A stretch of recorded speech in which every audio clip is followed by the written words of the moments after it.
Assalamualaikum warahmatullahi wabarakatuh. Salam sejahtera bagi kita semua. Selamat sore, nama saya Nur Mawanti dari kelompok 4 akan membahas kepemimpinan. Mari mengenal anggota kelompok saya. Ada M. Farhan Mahyansyah, Putri Delia, Novra Ardian, Rizanto, dan saya sendiri. Apa yang akan kita bahas? Jadi, hari ini kita akan membahas tentang pengertian kepemimpinan, fungsi-fungsi kepemimpinan, dan sifat-sifat kepemimpinan. Yuk kita mulai dengan pengertian kepemimpinan dahulu. Ada banyak pengertian yang dikemukakan oleh para pakar menurut sudut pandang masing-masing. Definisi-definisi tersebut menunjukkan adanya beberapa kesamaan.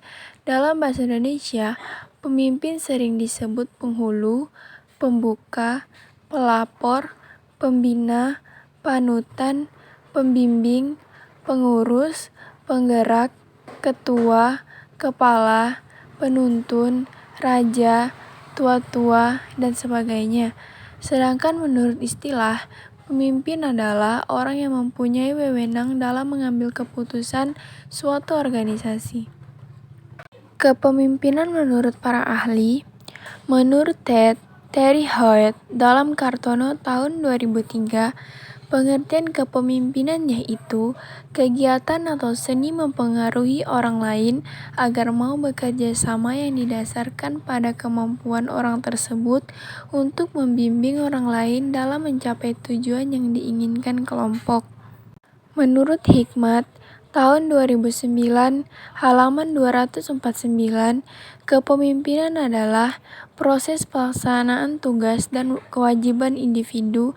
Kepemimpinan merupakan sifat dari pemimpin dalam memikul tanggung jawabnya secara moral dan legal, formal atau seluruh pelaksanaan wewenangnya yang telah didelegasikan kepada orang-orang yang dipimpinnya.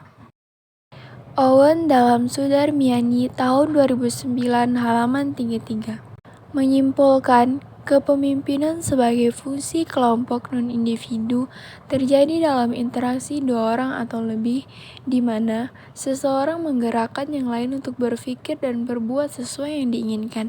Kepemimpinan adalah pengaruh antar pribadi dalam situasi tertentu dan langsung melalui proses komunikasi untuk mencapai satu atau beberapa tujuan tertentu.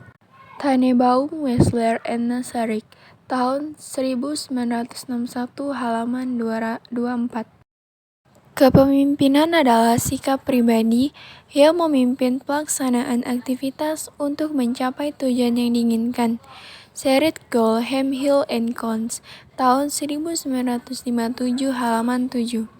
Kepemimpinan adalah suatu proses yang mempengaruhi aktivitas kelompok yang diatur untuk mencapai tujuan bersama. Roach and Bihling tahun 1984 halaman 46. Kepemimpinan adalah suatu proses yang memberi arti, penuh arti kepemimpinan pada kerjasama dan dihasilkan dengan kemauan untuk memimpin dalam mencapai tujuan. Jacobs and Jacques tahun 1990 halaman 281. Rangkuman. Atas dasar itu, dapatlah kiranya disusun definisi kepemimpinan yang mudah dipahami, yaitu rangkaian kegiatan penataan berupa kemampuan mempengaruhi perilaku orang lain dalam situasi tertentu agar bersedia bekerja sama untuk mencapai tujuan yang telah ditetapkan. Selanjutnya, kita akan membahas tentang fungsi-fungsi kepemimpinan. Fungsi-fungsi kepemimpinan bagi seorang manajer adalah sebagai berikut. 1. Fungsi perencanaan. Seorang pemimpin perlu membuat perencanaan yang menyeluruh bagi organisasi dan bagi diri sendiri, selaku penanggung jawab tercapainya tujuan organisasi. Manfaat-manfaat tersebut antara lain: perencanaan merupakan hasil pemikiran dan analisa situasi dalam pekerjaan untuk memutuskan apa yang akan dilakukan. Perencanaan berarti pemikiran jauh ke depan disertai keputusan-keputusan yang berdasarkan atas fakta-fakta yang diketahui. Perencanaan berarti proyeksi atau penempatan diri ke situasi pekerjaan yang akan dilakukan dan tujuan atau target yang akan dicapai. 2. Fungsi memandang ke depan.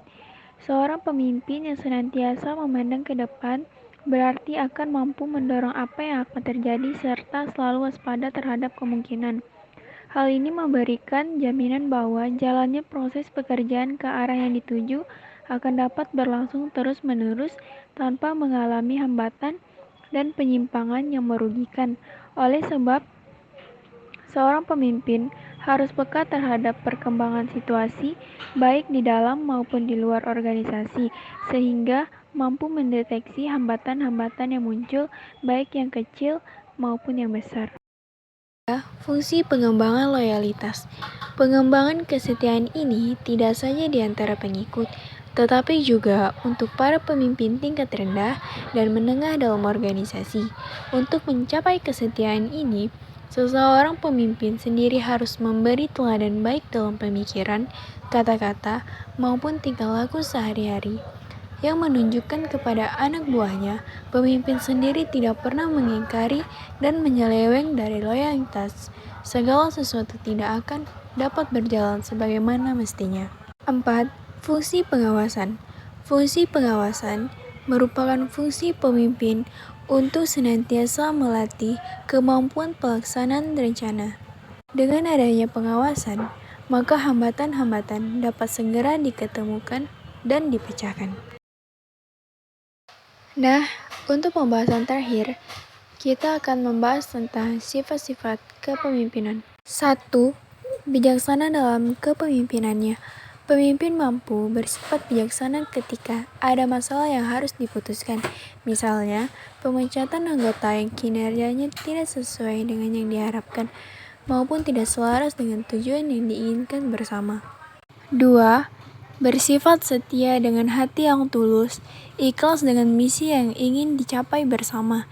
Dengan sifat setia, dengan hati yang tulus, ikhlas yang mendarah daging, seorang mampu menjalankan tugas sesuai tujuan apa yang diinginkan bersama. 3. Pandai berbicara dan mampu berhubungan baik dengan orang lain. Dengan adanya sikap seperti itu, seorang pemimpin mampu mendapatkan hati dari orang lain.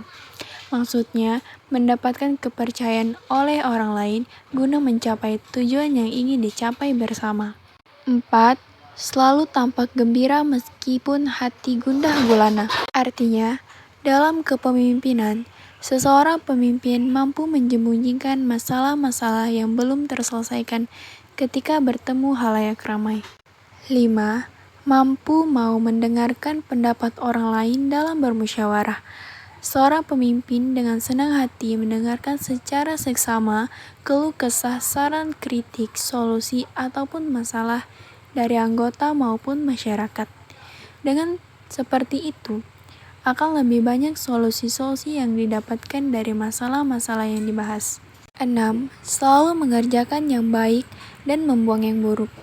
Dengan maksud seorang pemimpin dapat memahami mana yang lebih baik dan mana yang lebih buruk, sesuai apa yang diperbincangkan dan sesuai tujuan yang ingin dicapai bersama. Itu dia tadi penjelasan dari kelompok 4. Lebih dan kurang mohon dimaafkan. Terima kasih. Assalamualaikum warahmatullahi wabarakatuh.